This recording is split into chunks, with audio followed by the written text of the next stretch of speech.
Chapitre sur les fonctions linéaires, savoir-faire et rédiger. Déterminer l'image par le calcul d'un nombre. Donc soit f, la fonction qui à x associe 5x, la fonction f, c'est multiplié par 5. Donc on a f de x qui est égal à 5 fois x. L'image de 2 est ainsi 5 fois 2, soit 10. L'image de 2, c'est dit, on écrira f de 2 est égal à 10. Comment déterminer l'antécédent par le calcul? L'antécédent de 9 est la solution de f de x est égal à 9. Je cherche alors les valeurs de x qui ont pour image par f 9. Résoudre l'équation f de x égale 9 revient à résoudre 5x égale 9. C'est-à-dire que x vaut alors le quotient 9 sur 5.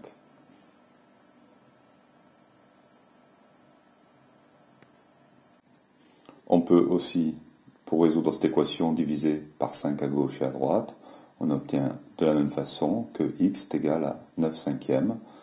Donc 9 cinquièmes est le nombre qui a pour image 9, où 9 cinquièmes est l'antécédent de 9, que l'on résume par f de 9 cinquièmes est égal à 9. Comment déterminer l'expression de f? Déterminer l'expression de f, c'est-à-dire déterminer le a de la fonction linéaire, connaissant une image et un antécédent. On donne ici f de 3 égale 8. Comme f de 3 est égal à 8, f de 3 c'est a fois 3, donc a fois 3 est égal à 8. C'est comme si on avait 3 fois a est égal à 8, c'est-à-dire que a vaut 8 tiers. Comment tracer la droite représentative d'une fonction affine?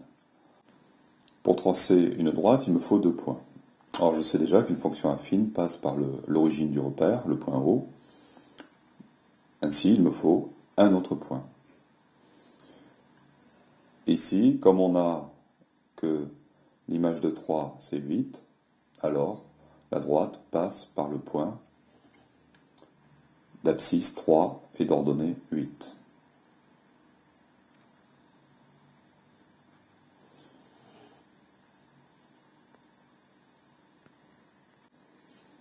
Comment lire l'image d'un nombre par la fonction f sur un graphique?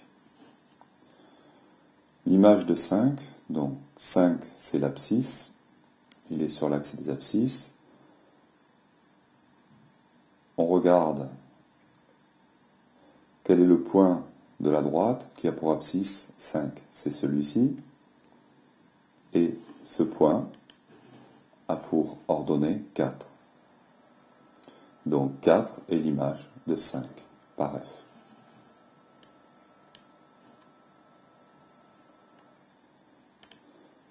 Comment lire l'antécédent d'un nombre par f? Donc on cherche le nombre dont l'image est 2. 2 est donc l'ordonnée d'un point. 2 est sur l'axe des ordonnées. Le point sur la droite qui a pour ordonnée 2, c'est celui-ci. Et ce point a pour abscisse 3. Donc 3 est l'antécédent de 2. On note f de 3 est égal à 2. Comment déterminer graphiquement le coefficient directeur, le petit a?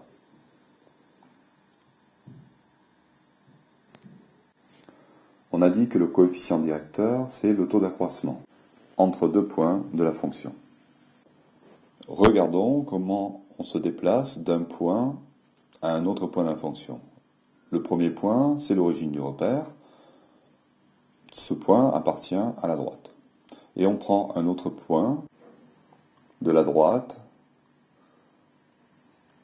qui correspond donc à l'intersection du quadrillage pour avoir des coordonnées entières. Et ainsi, donc, on regarde comment on passe de l'un à l'autre. Donc on part de haut, on se déplace vers la droite de cette façon, puis on monte vers le deuxième point.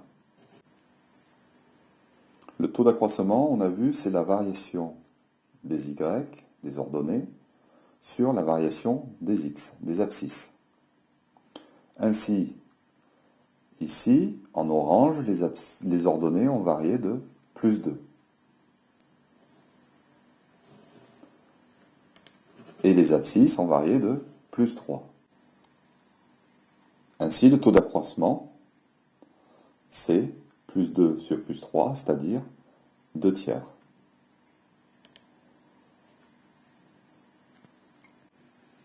Donc je répète, je fais bien attention à prendre un autre point qui tombe sur le quadrillage. Je n'aurais pas pris ce point par exemple, parce que l'ordonnée de ce point, eh bien, ce n'est pas un nombre entier.